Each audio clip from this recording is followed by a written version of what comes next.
Hello students, आज की हमारी video class 10 chapter 3 pair of linear equation in two variables के बारे में है।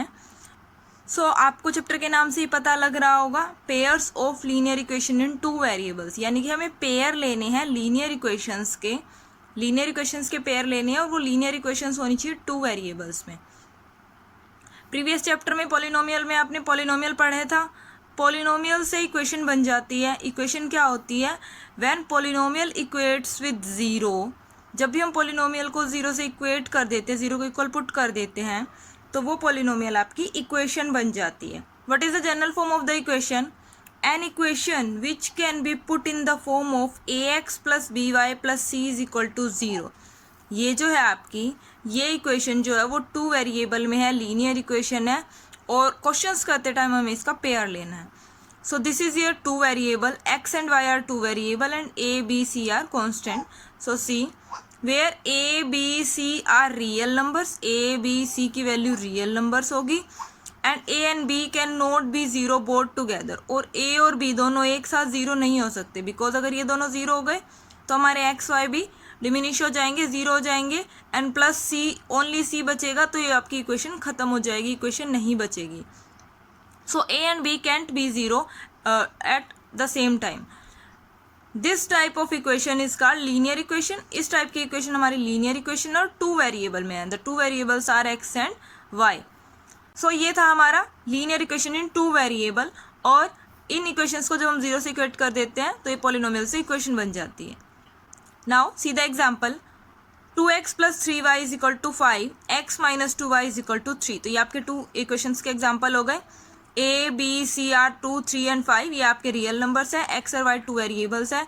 इसमें भी x की वैल्यू 1, इट मीन्स 1 माइनस 2 3 आपके रियल नंबर्स है, and x and y are variables. Now solution of a linear equation in two variables. आपको टू वेरिएबल्स की इक्वेशन दी हुई है, हमें इसका सॉल्यूशन करना है। नाउ फ्रेंड्स, आपने प्रीवियस चैप्टर में x की वैल्यूज़ फाइंड आउट करते थे हम। अगर लीनियर इक्वेशन होती थी x की 1 वैल्यू आती थी, क्वाड्रेटिक में x की 2 वैल्यूज़ आती थी। सिमिलरली यहाँ पे x and y two variables है, तो x एंड y की टू वैल्यूज आनी चाहिए। The values of x and y which satisfy the given equation with both sides are of the solution are linear equation. यानी कि x और y की कुछ ऐसी वैल्यू होनी चाहिए जिसको यहाँ पे पुट करने के बाद ये इक्वेशन को सेटिस्फाई करे।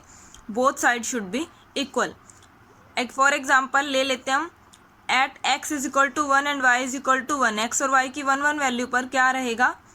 Late put the value of x and y, then 2 into 1 plus 3 into 1 is equal to 5, 2 1 is 2, 3 1 is 3 is equal to 5, 2 plus 3 is 5 is equal to 5। यानी कि left hand side is equal to right hand side, यानी कि x की value 1 और y की value 1 पर आपकी ये इक्वेशन सेटिस्फाई हो रही है।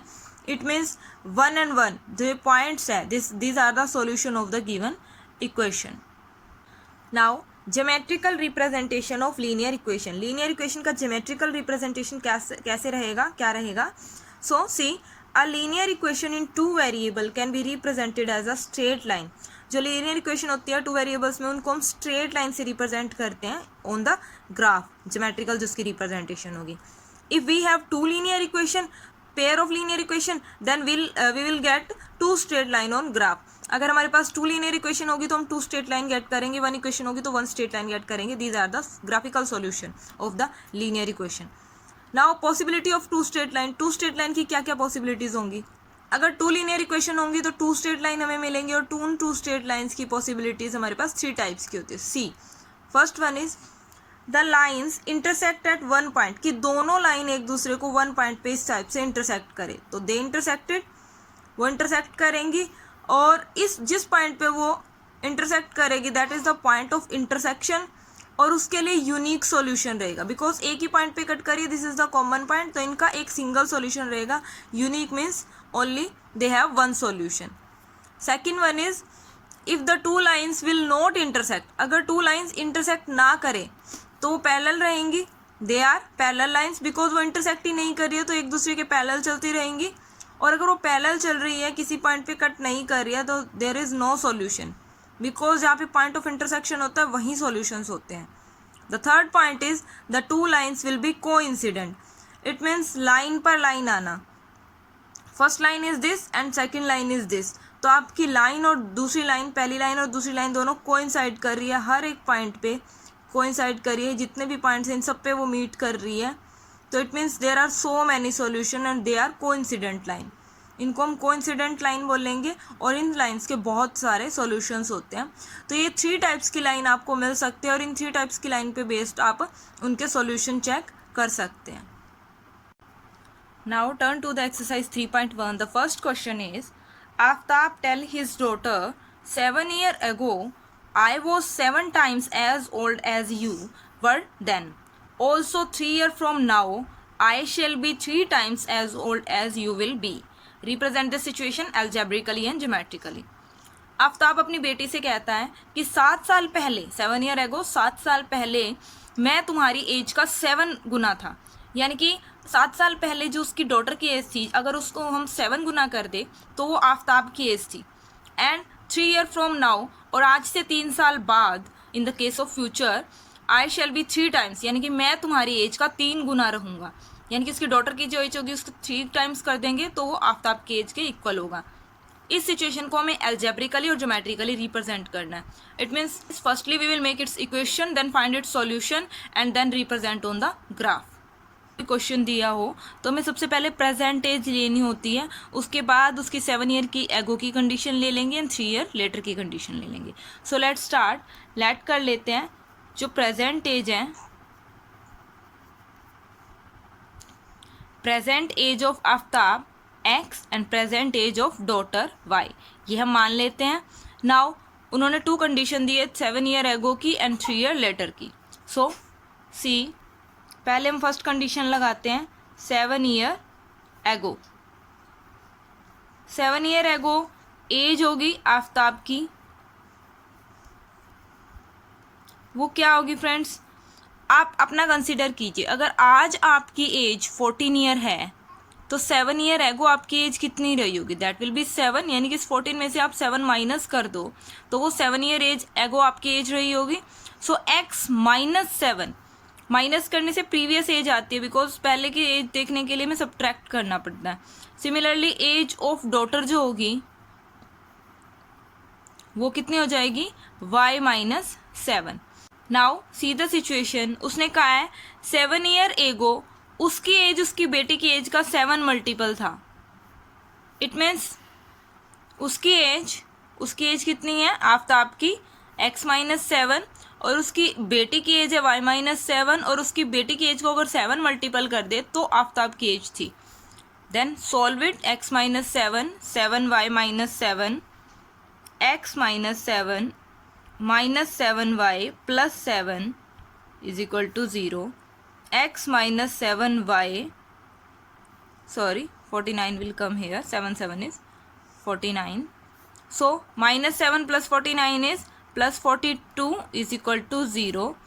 x माइनस 7y, 49 उधर जाके माइनस का 42 उधर जाके माइनस का 42 हो जाएगा। This is your first equation. Similar we will follow the second situation. Second situation में उन्होंने कहा था 3 year from now. So see the situation of 3 year from now.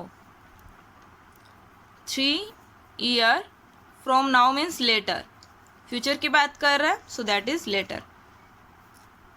As of Aftab कितनी होगी, that will be x plus 3, and age of daughter कितनी होगी, that will be y plus 3। Now put the situation on it. उन्होंने कहा है कि 3 year बाद उसकी बेटी की एज का 3 गुना आफ्ताब की एज होगी, यानी कि आफ्ताब की age x plus 3 is equal to 3 times of daughter age. Then x plus 3 is equal to 3y plus 3 3 is 9, x 3y इस साइड आके माइनस का 3y हो जाएगा, एंड 9 3 इधर जाके माइनस का 3, then 9 minus 3 is 6। This is your second equation. Because हमें linear equation बनाएंगे तो हम एक्स वाई की वैल्यूज़ को एक तरफ रखेंगे और कांस्टेंट को एक तरफ रखेंगे, so that we will get the perfect solution. Now this is our algebraic expression. Now we will find the values of x and y and put them on graph. Represent graphically, उसके लिए हम दोनों equations ले लेंगे friend. Here is x minus 7y is equal to 42. तो यहाँ से x और y किसी एक की वैल्यू निकाल लीजिए और वो वाली वैल्यू निकाल लीजिए जो आपको ईजीली मिल जाए। अगर हम यहाँ से 7y की वैल्यू निकालते हैं तो 7 पहले x उधर जाएगा और 7 डिवाइड में जाएगा, दिस विल बी कॉम्प्लिकेटेड। तो यहाँ से हम x की वैल्यू निकाल लेते हैं, that will be 42 minus 7y plus 7y। Same we will do here, x is equal to 6 plus 3y। तो ये आपकी x की वैल्यू और ये मिल जाएगी। उसके बाद हम एक टेबल क्रिएट करेंगे फॉर बोथ द इक्वेशन। अब आपकी x की वैल्यू y की फॉर्म में है, तो y अगर हम यहाँ पे कुछ पुट करते हैं और उसको सोल्व करते हैं तो हमारे पास x की वैल्यू आएगी। सो y ले लेते हैं हम, और x जो है हमारा 42 प्लस 7y है। तो y यहाँ पे आप जो भी पुट करोगे उसके अकॉर्डिंग आपका x आ जाएगा। सो सी y हम क्या पुट करें, और आप कुछ ऐसी वैल्यूज़ पुट करना जो एक दूसरे के नियर हो, ट्राई टू गेट दैट। तो y की वैल्यू मैंने फर्स्टली पुट की 6, बिकॉज 6 पुट करते ही 7 6 इज 42। यहाँ पे y की वैल्यू 6 पुट करूँगी तो 42 plus 7 multiply 6, 42 plus 7 6 is 42। Sorry, one mistake is there. There will be 40. There was minus 42. Minus 42 था फ्रेंड यहाँ पे. There is minus 42. So minus 42 and plus 42 they will be cancel out and we will get the value of x is 0. उसके बाद मैं यहाँ पे 7 put करके देखती हूँ. So 7 7 is 49 और minus 42 plus 49 we will get 7. तो ये हमारी नियरेस्ट वैल्यू है 7 7 6 0, थोड़ा आसपास ही है. Similarly we will solve here, y की वैल्यू हम कुछ पुट करेंगे और x हमारा एक्सप्रेशन है 6 प्लस 3y। तो मैं यहाँ पे पहले 0 पुट करती हूँ, बिकॉज y की वैल्यू 0 पुट करते ही 3 इंटू वाई 0 हो जाएगा और हमें x की वैल्यू 6 मिल जाएगी। एंड देन y की वैल्यू 1 पुट करके देखती हूँ तो 3 1 is 3 plus 6 that will be get 9। तो ये हमें वैल्यू मिल जाएंगी from this equation and from this equation. Now आपको पता है कोई भी हम जनरल p की वैल्यू फाइंड आउट, कोई पॉइंट p है तो उसको हम कोऑर्डिनेट x y में ऐसे लिखते हैं, पहले x का कोऑर्डिनेट देन y का कोऑर्डिनेट।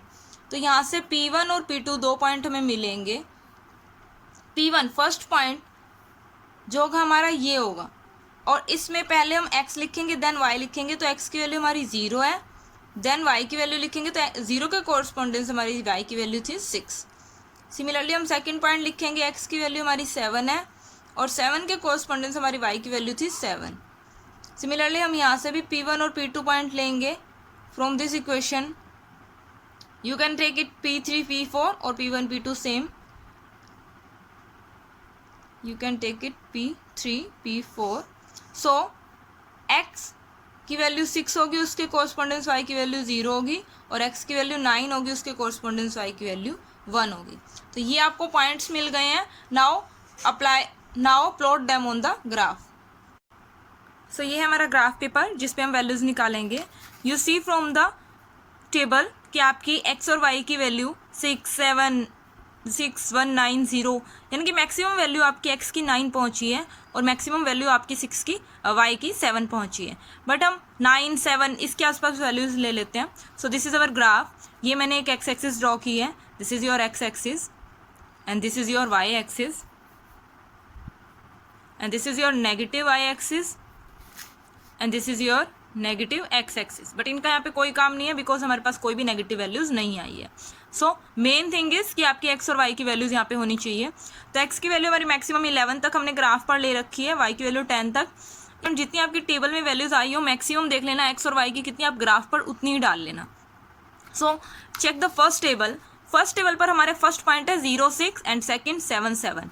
तो फर्स्ट पॉइंट हमारा 0 6 0 6 0 6 मीन्स आपका 0 पहले है, it means that will be on x, और 6 बाद में कि that will be on y। तो y पे हमारा 6 यहाँ होगा और x की वैल्यू 0 इसी लाइन पे होगी। सो this is your first point 0 and 6। And second point is 7 7। तो x की वैल्यू भी आपकी 7 रही होगी और y की वैल्यू भी आपकी 7 रही होगी, और उन दोनों वैल्यूज़ को अगर हम ऐसे मीट करवाते हैं तो हमारी इस पॉइंट पर आकर मिलती है। So this is your point 7 7 and this is your point 0 6। Now we will match this line. Now we will match this both point, meet this both point, और हमें एक लाइन मिलेगी। So this is the line. इसको आप थोड़ा सा extend कर लीजिए on the both side.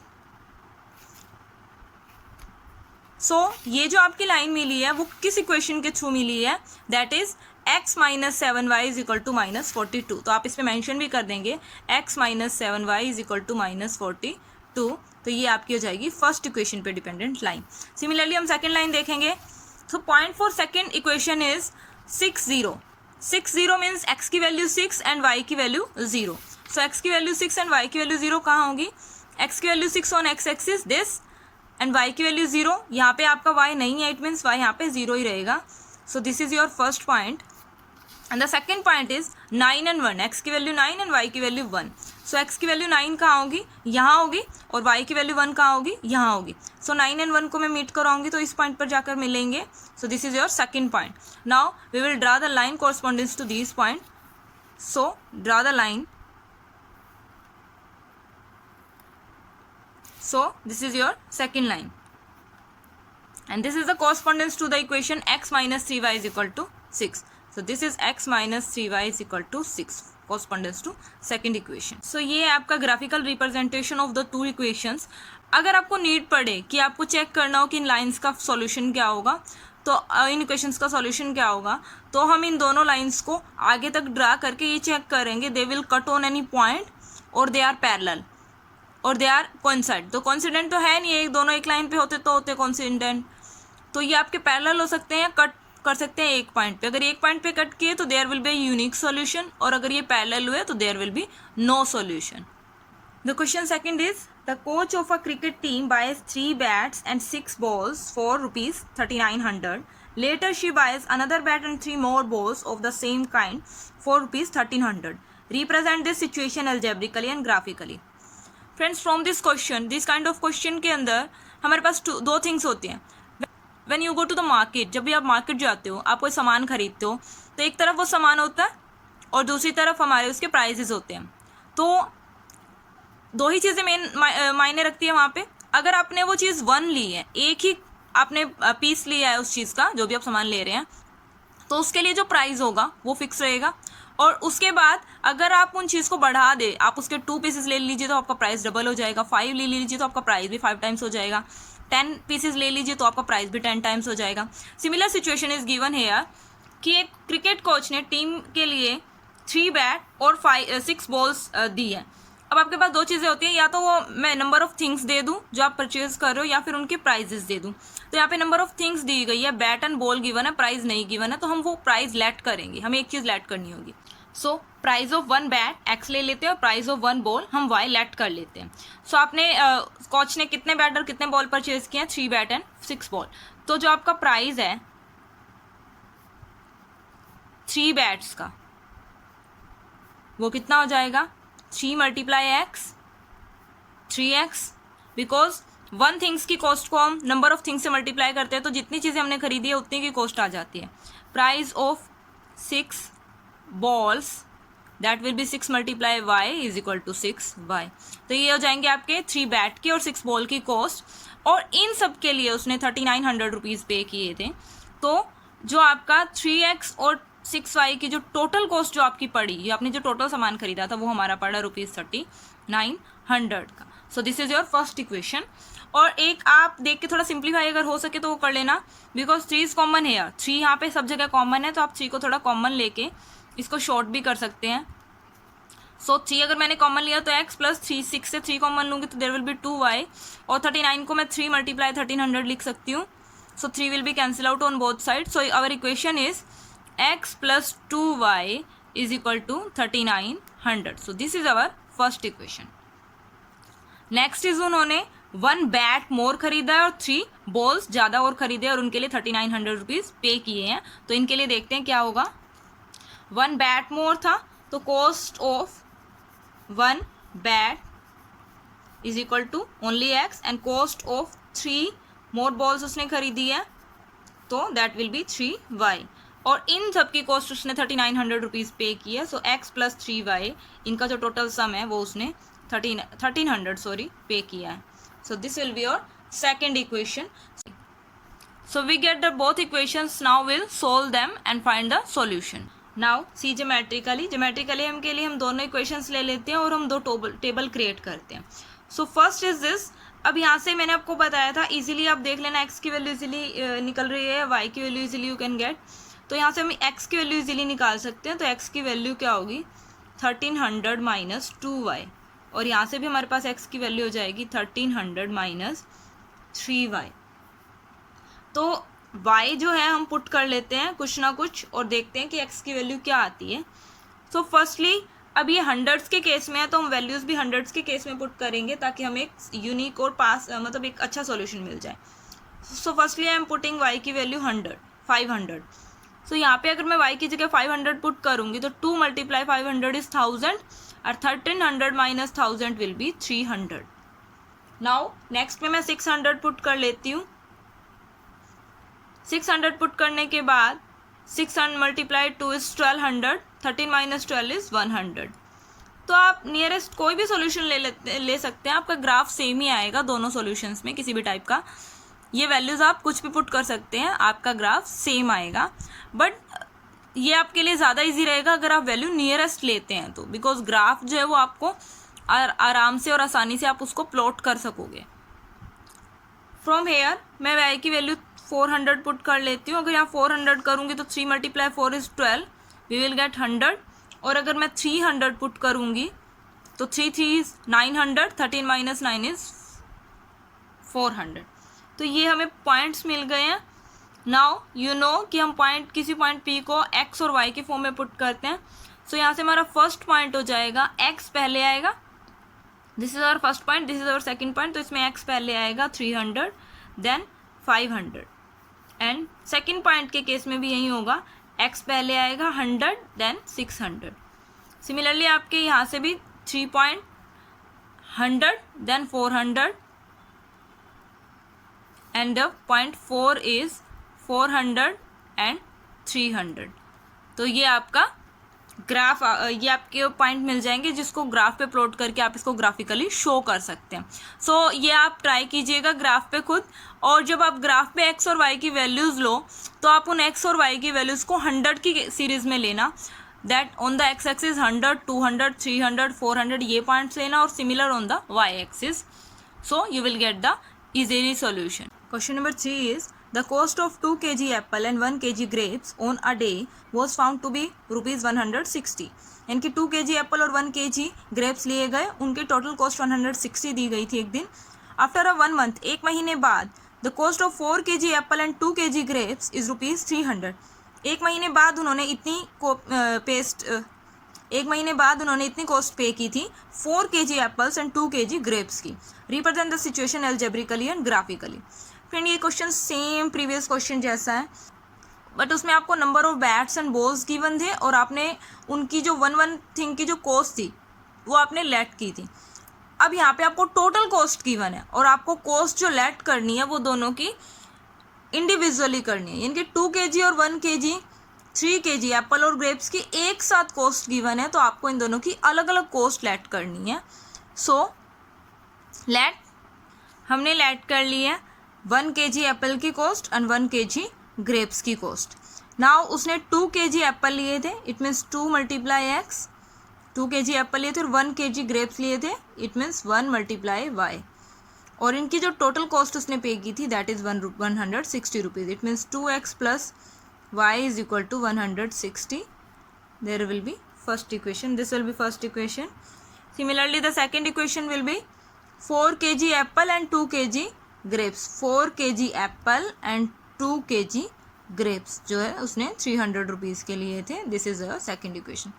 First and second दोनों इक्वेशन आ चुकी है। Now you will put on the graphically geometrically, आप इनके टेबल बनाकर इनको आप सॉल्व करोगे, एक्स और वाई की वैल्यूज़ निकालोगे, और after that you will plot this point on the graph. So this is all about exercise 3.1. We will come in the next video with the exercise 3.2.